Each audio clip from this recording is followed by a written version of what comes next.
Salam Indonesia, Anda menyaksikan berita terkini bersama saya Pradana Adiputra. Protes oposisi terus berlanjut di Yerevan, Armenia. Dalam aksinya, massa menuntut pengunduran diri Perdana Menteri Nikol Pashinyan.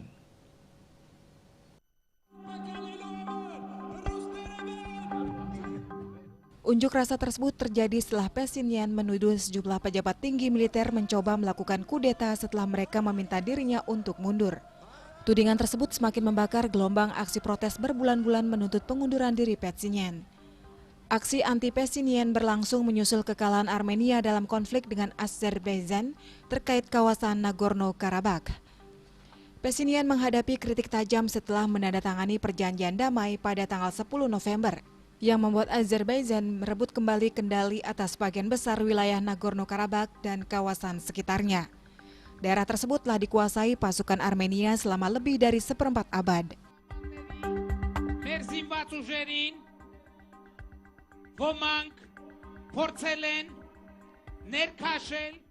Protes oposisi meningkat akhir-akhir ini dan perseteruan Pashinyan dengan para pejabat tinggi militernya telah melemahkan posisinya.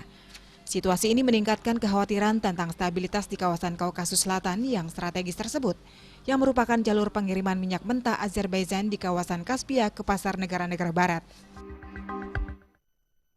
Untuk mencegah penyebaran COVID-19, ingat pesan Ibu, selalu terapkan 3M, wajib memakai masker, wajib mencuci tangan, dan wajib menjaga jarak, dan wajib menghindari kerumunan. Dengan penerapan perilaku 3M, Indonesia segera terbebas virus corona menuju Indonesia maju. Tetaplah bersama Bali TV. Salam Indonesia.